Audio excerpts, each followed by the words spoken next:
Menit pun berganti, seiring dengan obrolan yang terdengar semakin pakem menyoal tentang tanah kuburan itu. Tanpa mereka sadari, akan segera menyusul suatu kejadian tidak wajar dan di luar nalar yang akan mereka saksikan siang itu. Semua berawal dari kedatangan Mbok Tun siang itu di rumah Pak Lurah. Dengan rupanya yang lelah dan gelisah, seharusnya ia tiba di sini pagi hari seperti biasanya. Namun tampaknya untuk hari ini, sepertinya ada sesuatu yang menahannya, sehingga membuatnya baru datang sesiang ini. "Maaf Pak Lurah, kalau saya baru datang," ucap Mbok Tun kepada Pak Lurah setelah ia masuk. "Tidak apa-apa Mbok, memangnya ada apa toh?" kata Pak Lurah mempertanyakan. "Tidak ada apa-apa kok Pak Lurah, cuma suami saya itu saja yang lagi masuk angin. Dan karena semua anak-anak sedang ke sawah, jadi tadi saya terpaksa menunggu dulu sampai mereka pulang," jawab Mbok Tun. Mendengar jawaban itu seketika membuat dahi semua orang mengernyit. Pikiran mereka masing-masing secara spontan tertuju pada hal ganjil yang belakangan ini terjadi. Jangan-jangan karena itulah yang mungkin ada pada batin mereka semua saat ini. "Terus Lek Trimo bagaimana sekarang?" tanggap Lurah Pawiro kembali. "Ya seperti itulah, tapi tidak apa-apa kok, karena sekarang sudah ada anak-anak saya yang menunggu dan menemaninya." Jawaban tidak apa-apa dari Mbok Tun tentu tidak serta-merta bisa mengalihkan pikiran mereka semua untuk tidak menjurus kepada hal lain.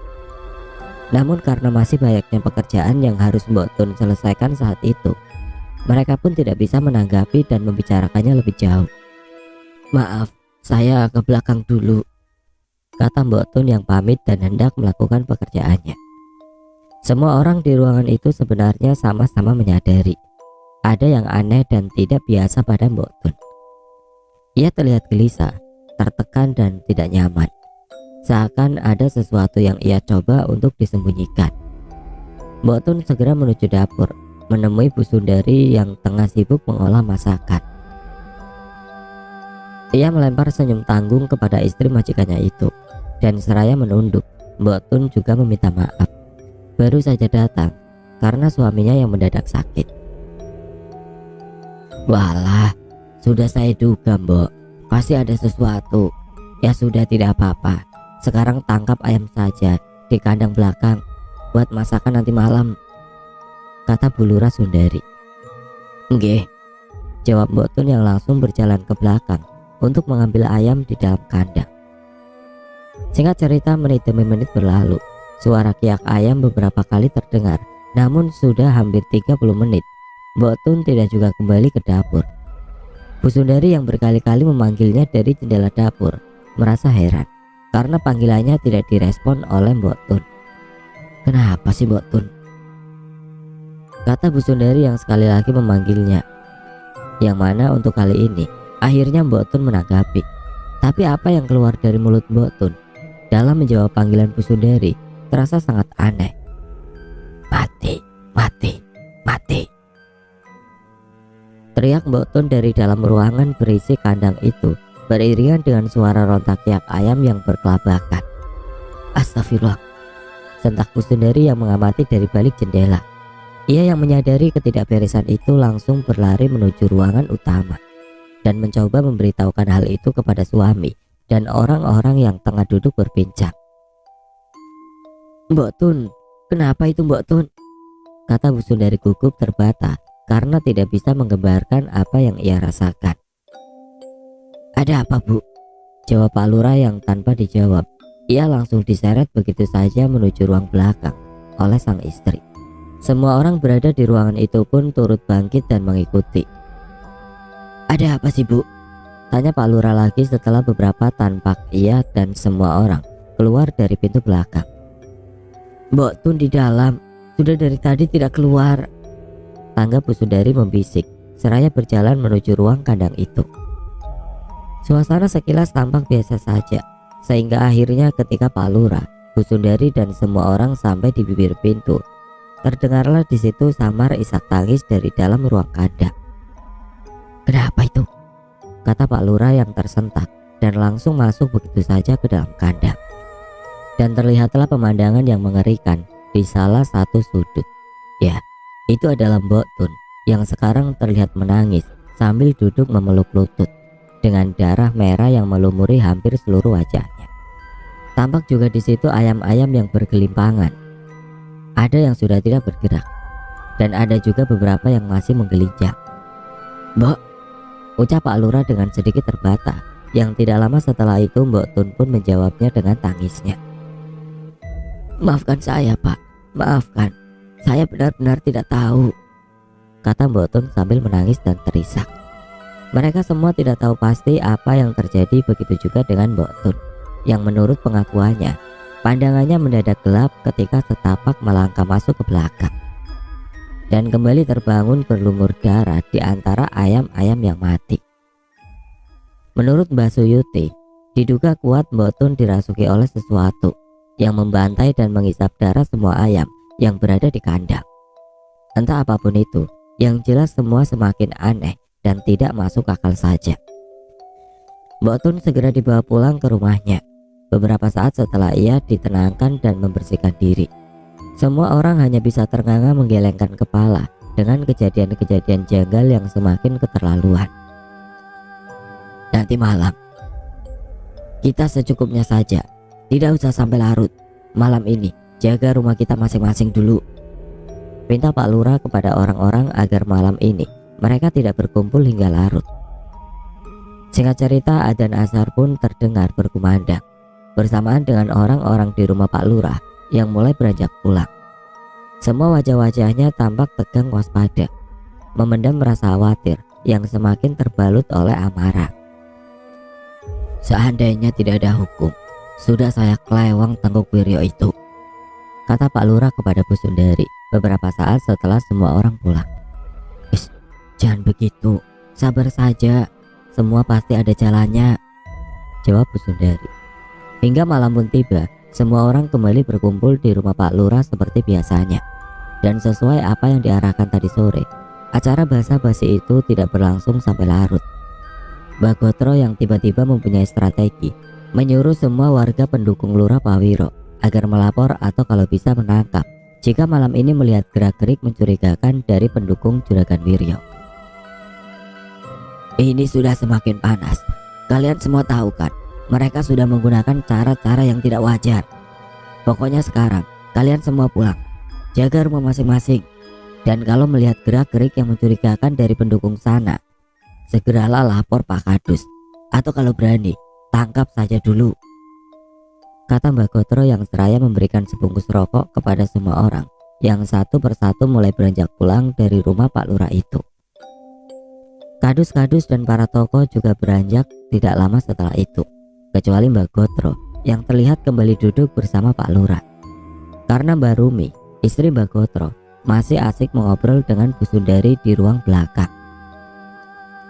"Maaf sebelumnya Mbak, apa jenengan itu tidak sayang dengan uangnya? Karena kalau saya lihat-lihat, jenengan itu sudah keluar banyak loh untuk hajat ini," kata Pak Lurah secara empat mata kepada Mbak Gotro, yang segera dijawab dengan sedikit tertawa. "Alah, harta tidak dibawa mati Mas Lurah. Ibaratnya mending saya bakar habis di dunia kalau itu untuk hal yang manfaat. Sudahlah, jangan merasa tidak enak. Saya ini betul-betul ikhlas," jawab Mbak Gotro dengan gaya khasnya. Tidak lama setelah itu, istri Mbak Gotro pun keluar bersama Bu Sundari dengan wajahnya yang terlihat resah.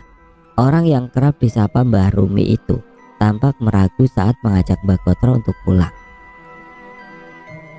"Apa kita akan pulang, Pak?" kata Mbak Rumi kepada Mbak Gotro. "Ya pulanglah Bune, masa mau tidur di sini?" tanggap Mbak Gotro yang setelah itu balik bertanya. "Emangnya kenapa? Takut?" "Ah, pasti karena cerita dari Bu Rato," timpal Mbak Gotro. Mbah Rumi hanya tersenyum karena memang benar kalau ia baru saja mendengar cerita-cerita dari Bu Sundari. "Sudahlah, menginap di sini saja. Banyak kamar kosong kok," salah Bu Sundari saat itu. Mbak Gotro hanya menghela nafas panjang seraya menatap ke arah Pak Lurah yang tidak lama setelah itu juga mengatakan hal yang sama. "Bo iya toh, jarang-jarang Lagian jenengan kan di rumah hanya berdua toh, kata Pak Lurah mempertebal tawaran itu. Alah, tidak, tidur di rumah saja, tidak apa-apa, kata Mbak Gotro yang merasa istrinya sedikit terlalu berlebihan. Wes, kalau masih takut, kita duduk-duduk saja dulu di sini sampai rasa takutmu itu hilang, tidak apa-apa toh, kata Mbak Gotro. Tak lama setelah itu Mbak Sari, anak Pak Lurah, turut keluar sambil menggendong si kecil Dito yang kebetulan terbangun. Mereka pun kini duduk bersama dan kembali berbasa-basi. Beruntung dengan adanya cucu Pak Lurah yang sedikit mengalihkan suasana. Perbincangan pun sejenak mulai berubah riang.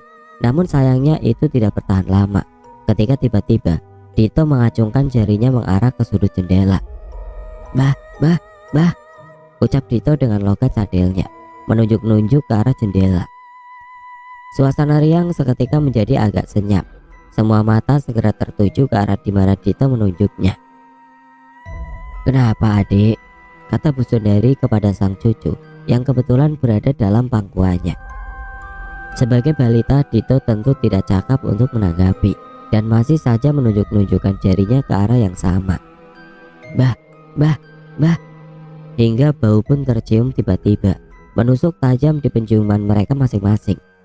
Baunya seperti bangkai, sangat menyengat dan tidak sewajarnya. Hingga bersamaan dengan itu, keganjilan pun bertambah oleh suara tangis seorang wanita yang kini terdengar dari depan rumah Pak Lurah. Seketika semua terpaku saling pandang. Begitu juga dengan tengkuk mereka yang tentu serentak bergidik. Boy, sentak Pak Lurah tiba-tiba, yang mana kini suara tangisan itu malah menjadi terdengar semakin jelas, seakan mulai merangsek masuk ke dalam ruang tamu di mana mereka berada. Allahu Akbar, astagfirullah, Allahu Akbar, ucap Mbak Rumi membisik dan berulang-ulang, hingga lagi-lagi si kecil Dito lah yang menjadi jawabannya ketika cucu Pak Lurah itu menunjuk ke arah atas langit-langit. Bah, ucap Dito seperti tadi seraya menunjuk dengan jemari kecilnya. Dan tanpa aba, secara spontan semua orang pun langsung mengarahkan kepalanya mendongak ke atas. Dan apa yang mereka lihat kini adalah pemandangan yang tentu tidak pernah mereka sangka dan inginkan. Sesosok wujud menempel menggelantung di atas langit-langit ruangan itu. Rambutnya menjuntai ke bawah, namun tidak sampai menutupi wajahnya. Dan dari sosok itulah pastinya suara tangis itu berasal. Entah apa yang menjadi maksudnya. Yang jelas mereka semua sekarang sama-sama sedang berada di dalam puncak ketakutannya. Allahu Akbar, Allahu Akbar, ucap Pak Lurah dengan keluh menyeret kata-katanya. Bersamaan dengan pandang matanya yang sepertinya sulit berpaling ke arah lain. Entah berapa lama sosok itu bertahan, yang jelas pada akhirnya wujud mengerikan itu pun menghilang naik menembus langit-langit ruang tamu itu sambil berkata, "Tunggu saja kalian semua," kata sosok itu serak membisik sebelum menghilang. Suasana pun perlahan mulai tenang, begitu juga dengan tangis dan bau bangkai yang seketika mendadak hilang. Mereka yang masih berada di tempat yang sama kini hanya bisa menunduk dan tidak tahu apa yang harus mereka lakukan. Samar azan subuh yang berkumandang akhirnya benar-benar membangunkan mereka yang sebenarnya tidak begitu lelap itu. Karena setelah kejadian semalam, ternyata tidak ada satu orang pun yang bisa terlelap dengan tenang. Terhitung mungkin sudah sekira 4-5 jam, mereka hanya tidur-tidur ayam saja sambil dibayangi rasa takut yang membuat mereka menjadi sedikit terlelap dan lebih banyak terjaga. Bahkan Pak Lurah, Bu Sundari, Mbak Sari, Mbak Gotro dan Mbak Rumi sejak semalam tidak beranjak dan masih berada di ruang tamu. Ruangan yang sama di mana semalam mereka melihat sosok wanita menggelantung di langit-langitnya. Posisi mereka saling berdekatan, menguncup dalam ketakutan, sampai akhirnya rengek si kecil Dito sedikit mengaburkan suasana yang tidak nyaman itu. "Aku tak mulai sek ya," ucap Mbak Gotro dengan wajah lelahnya. "Oh, nggih Mbah," jawab Pak Lurah dengan sedikit gagap. Mbah Gotro pun bersama Mbah Rumi istrinya dengan langkah yang terlihat manggu-manggu. Pasangan lansia itu menapak keluar dari pintu rumah Pak Lurah. dan berjalan menuju arah pulang. Pak Lurah yang tidak mau terlalu terlarut pun mencoba untuk terlihat baik-baik saja. Seraya meraih cucunya untuk dia gendong, Pak Lurah pun menyuruh Mbak Sari dan Bu Sundari agar segera berkegiatan seperti biasa. Sudah, sana kalian, rebus-rebus air atau cuci piring. Biarkan Dito sama saya dulu, kata Pak Lurah kepada anak dan istrinya itu. Singkat cerita, matahari pun mulai terbit. Terlihat Pak Lurah yang kini berdiri di teras, masih sambil menggendong sang cucu. Ia menyapa para warga yang berlalu lalang di depan rumahnya. "Pagi Pak Lurah," ucap para warga yang hendak berangkat ke ladang dan melewati depan rumahnya itu. Pak Lurah menatap Mas Angga dengan heran. Seraya berbalik badan, ia pun bertanya kepada menantunya itu, yang langkah kakinya terlihat berat menyeret. "Kenapa kamu?" tanya Pak Lurah kepada menantunya itu, yang tidak lama kemudian dijawab oleh Mas Angga setelah ia sampai di teras. "Tidak tahu Pak, bangun-bangun kok terasa berat dan sakit semua badan ini," jawab Mas Angga sembari memegangi tengkuknya sendiri. "Tapi ini beneran kamu toh?" kata Pak Lurah tiba-tiba sambil memegang pundak menantunya itu. Mas Angga tampak sedikit terkejut dan segera menanggapi mertuanya itu walau dengan agak gugup. "Lah, memangnya bagaimana toh Pak?" tanya Mas Angga dengan wajah bingung. "Sudah sehari kamu itu seperti orang linglung, tidak mau makan, tidak mau berbicara," jawab Pak Lurah yang membuat Mas Angga semakin bingung dan tidak paham. "Kok sehari? Orang saya saja melihat makhluk itu baru tadi malam," batin Mas Angga yang merasa ia hanya pingsan semalam dan terbangun di pagi hari. Tapi fakta yang sebenarnya adalah kejadian itu dialami Mas Angga bukan semalam, namun kemarin malam. Obrolan pun menjadi sedikit rancu sampai akhirnya Pak Lurah pun meluruskannya dengan sebuah pertanyaan. "Apakah kamu ingat kapan kamu melihat itu?" tanya Pak Lurah. "Iya tadi malam toh Pak," jawab Mas Angga yang tentu langsung disanggah oleh Pak Lurah. "Oh pantas, semalam saya tanya diam saja," kata Pak Lurah yang setelah itu menjelaskan bahwa kejadian itu terjadi kemarin malam, bukan tadi malam seperti yang Mas Angga sadari dan rasakan. Entah apa yang terjadi kepadanya, yang jelas kelinglungan Mas Angga sehari kemarin sepertinya tidak pernah disadari. Sudah, entahlah, sebaiknya sekarang kamu sarapan dulu saja. Nanti siang tak ajak ke tempat Mbak Untung lagi," ucap Pak Lurah yang hendak menyudahi obrolan itu. Namun baru saja mulut Pak Lurah berhenti berbicara, tanpa terkira dan disangka terdengar suara salam dari arah depan rumahnya. "Assalamualaikum," ucapan salam itu terdengar. Terlihat seorang pria tua melempar senyum ke arah Pak Lurah dan Mas Angga yang masih berdiri di depan teras. Ia adalah orang yang baru saja disebut namanya beberapa detik lalu. Ya, orang itu adalah Mbak Untung, yang kedatangannya sama sekali tidak terduga. Dengan sedikit terbelalak, Pak Lurah pun segera menyambut dan mempersilahkan orang yang baru saja akan ia datangi siang nanti untuk masuk ke dalam rumahnya. "Yalah, Mbak Untung, monggo," sambut Pak Lurah dari kejauhan. Dengan kalem Mbak Untung berjalan sembari terus tersenyum ramah. Namun senyuman itu segera berubah menjadi raut tegang yang sepertinya tertuju kepada Mas Angga. Dan ternyata di mata Mbak Untung saat itu, ia melihat sesosok makhluk yang duduk di atas tengkuk menantu Pak Lurah itu. Sosoknya berwujud seorang gadis yang berumur 10-11 tahun. Rambutnya panjang, wajahnya pucat dan tengah menatap kosong ke arah depan. Mungkin inilah yang membuat Mas Angga menjadi berat dan sakit untuk melangkah. "Bisa masuk, saya mau bicara," ucap Mbak Untung. Hingga mereka pun kini masuk dan duduk di ruang tamu, yang mana tanpa basa-basi Mbak Untung langsung membuka pembicaraan.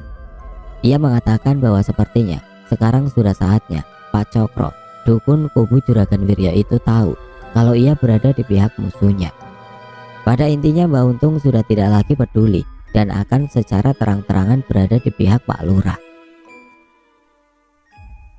"Tapi sebelumnya mohon maaf Pak Lurah, ini bukan karena saya membela panjenengan, tapi karena ada keponakan saya yang sudah menjadi korban," kata Mbak Untung, yang ternyata sudah tahu tentang kejadian yang dialami Mbok Tun di kandang ayam Pak Lurah kemarin. Yang mana menurutnya kejadian itu membuat Mbok Tun terancam kehilangan kewarasannya. Iya Mbah, saya juga mohon maaf dengan sangat. Karena saya, Mbok Tun jadi ikut terbawa-bawa, kata Pak Lurah dengan gestur menyembahkan tangannya. Tidak apa-apa, tidak apa-apa. Ini sudah takdir dari Yang Maha Kuasa.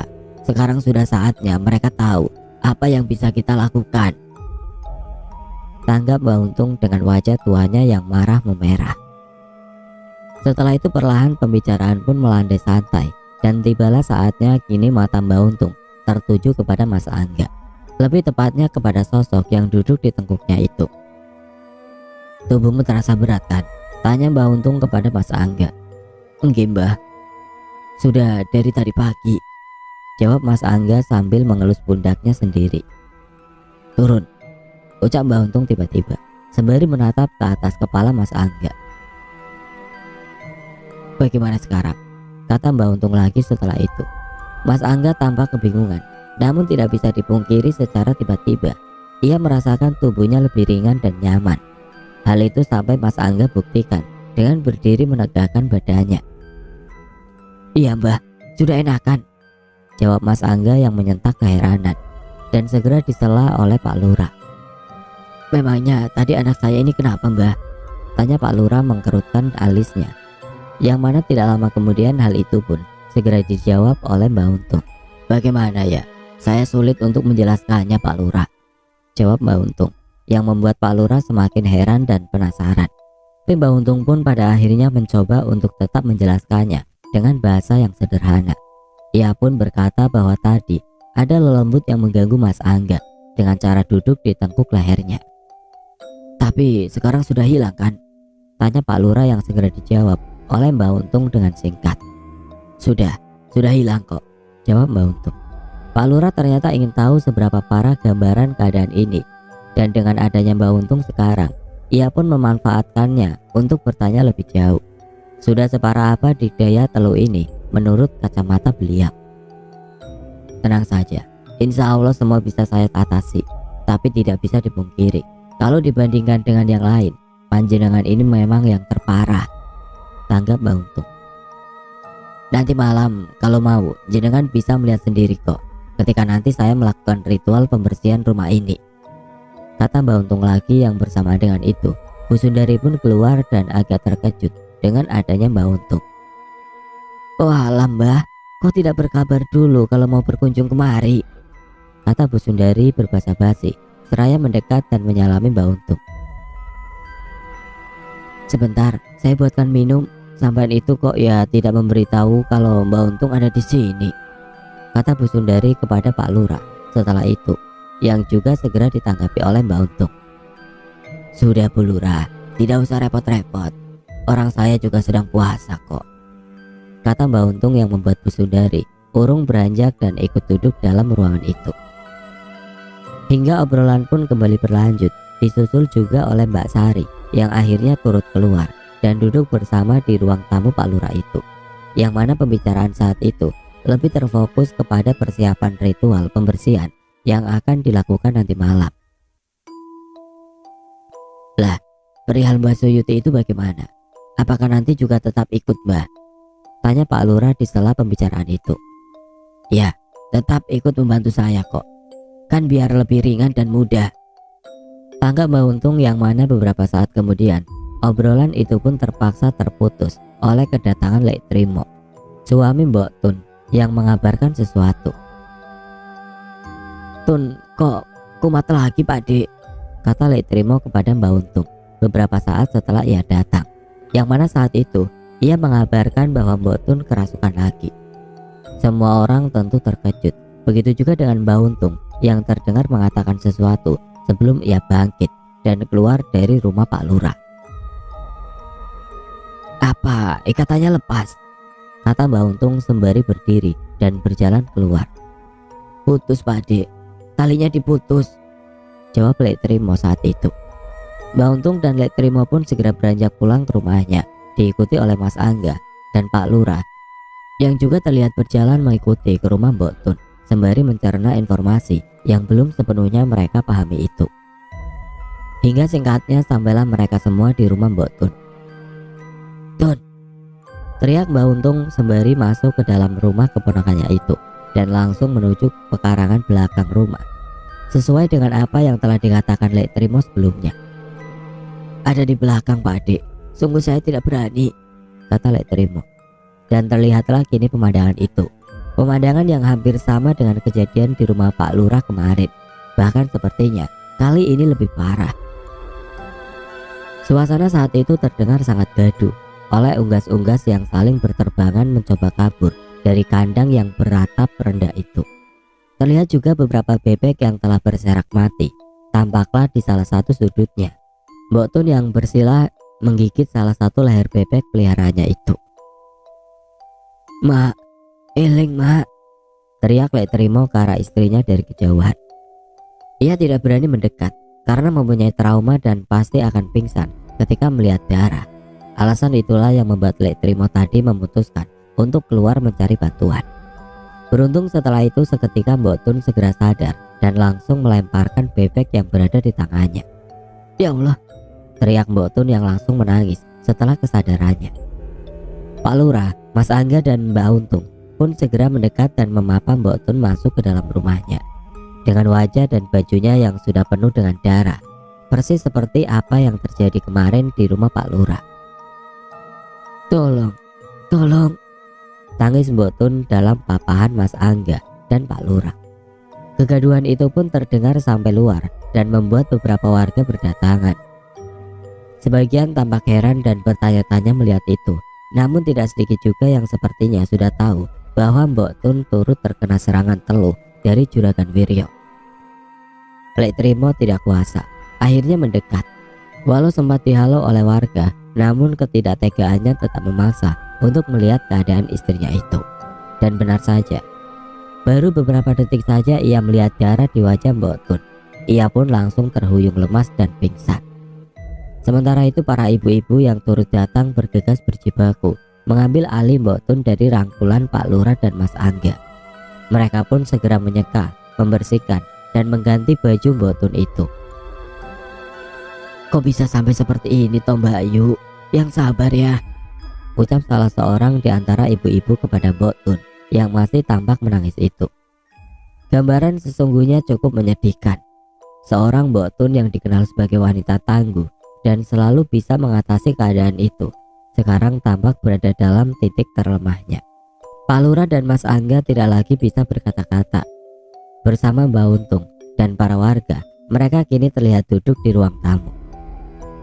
"Terus bagaimana ini Mbah?" tanya Pak Lurah kepada Mbak Untung. Mbak Untung terlihat menghela nafasnya dan setelah itu pun menjawab dengan nada yang marah. "Perang Pak Lurah, saya harus perang dengan Cokro," kata Mbak Untung beriringan dengan getaran cincin batu akik yang menabuh sandaran kursi yang ia duduki. Menyoal tentang remah tanah kuburan, sebenarnya cecerannya tidak pernah ditemukan di rumah Mbok Tun. Namun menurut Mbak Untung, kedekatan Mbok Tun dengan keluarga Pak Lurah membuat keponakannya kini turut terkena dampak dari serangan itu. Tapi Mbak Untung juga tidak bisa menyalahkan Pak Lurah, dan beliaulah yang kini malah terlihat menyesal karena ia merasa terlambat dan tidak menangani masalah ini jauh-jauh hari. "Apa Dukun Cokro itu sudah tahu Mbah kalau panjenengan berada di pihak saya?" tanya Pak Lurah lagi. "Belum Pak Lurah, sepertinya belum. Kemarin siang saja saya masih ngobrol biasa dengan dia kok," jawab Mbak Untung yang setelah itu sedikit menerangkan bahwa teluh tanah kuburan selalu menyerang dengan serangan acak kepada sasaran yang berada di sekitar di mana tanah itu disebarkan. Apesnya, Mbok Tun saja yang waktu itu berada di sana dan kebetulan mendapat serangan yang cukup kuat. Pembicaraan itu pun dikatakan Mbak Untung secara terang-terangan di depan beberapa warga yang tentu mendengar dan akhirnya semakin yakin bahwa serangan teluh Juragan Wiryo kepada Lurah Pak Wiro Atmojo memang benar-benar terjadi. "Terus apa yang harus kita lakukan sekarang, Mbah?" kata Pak Lurah, yang beberapa saat kemudian dijawab oleh Mbak Untung dengan sebuah perintah. Yang mana di pagi ini juga, kecuali dengan rumah Pak Lurah, ritual pembersihan dan pemagaran rumah orang-orang yang telah menjadi sasaran harus segera dilakukan. Mbak Untung sengaja menyisakan rumah Pak Lurah khusus untuk nanti malam. Selain karena paling berat, sepertinya beliau memiliki rencana tersendiri dengan itu. Dan tanpa bicara panjang lebar, Pak Lurah, Mbah Untung dan Mas Angga pun segera beranjak dari rumah Mbok Tun. Dan lewat Kadus Barjo, perintah itu pun disampaikan kepada kadus-kadus yang lain dan para tokoh yang turut menjadi sasaran teluh tanah kuburan ini. Tolong sampaikan kepada Mbak Suyuti agar ke rumah saya karena ditunggu Mbah Untung, dan tolong kabarkan juga pada yang lain. Siap-siap saja di rumah, termasuk sampean, pinta Pak Lurah kepada Kadus Barjo. Kabar itu pun tersampaikan dan tidak butuh waktu lama, Mbak Suyuti kini sudah berada di rumah Pak Lurah bersama Mbah Untung. Singkatnya, setelah berbincang dan bersiap sejenak, mereka berdua pun mulai mendatangi rumah-rumah yang menjadi tujuannya itu. Ritual pembersihan dan pemagaran itu diawali dari rumah Mbok Tun, berlanjut ke rumah Pak Carik Sukmo, Mbah Gotro, dan seterusnya. Dan sekira 2 jam kemudian, tugas itu pun selesai dan berakhir di rumah Pak Kadus Tunggul. Ada satu kesamaan hal aneh di luar nalar yang terjadi pada setiap rumah saat ritual pembersihan itu, yaitu temuan 4 buah bulatan tanah yang ada di balik atap langit-langit rumah mereka. Bantalan mayit adalah sebutan tepat bagi gumpalan tanah seukuran 2 kepalan tangan orang dewasa, yang sewajarnya benda itu digunakan sebagai pengganjal jenazah saat dimasukkan ke dalam liang kubur. Entah bagaimana benda itu bisa berada di situ, yang jelas semua menyaksikan dengan mata kepala mereka sendiri bantalan jenazah itu jatuh dari langit-langit di akhir ritual. Singkat cerita, setelah ritual pembersihan dan pemagaran itu selesai, tampak kini semua orang berkumpul lagi di rumah Pak Lurah, saling mengobrol satu sama lain dengan wajah-wajah yang mulai memperlihatkan sedikit kelegaan. Nanti malam, mulai jam berapa, Mbah? Kata Pak Lurah kepada Mbah Untung. Di sela perbincangan itu, menanyakan kapan pembersihan rumahnya akan dilakukan. Nanti, pokoknya setelah rumah sudah sepi saja, Pak Lurah, jawab Mbah Untung, yang setelah itu menjelaskan agar ritual nanti tidak melibatkan banyak orang, kecuali ia, Mbak Suyuti, dan Pak Lurah.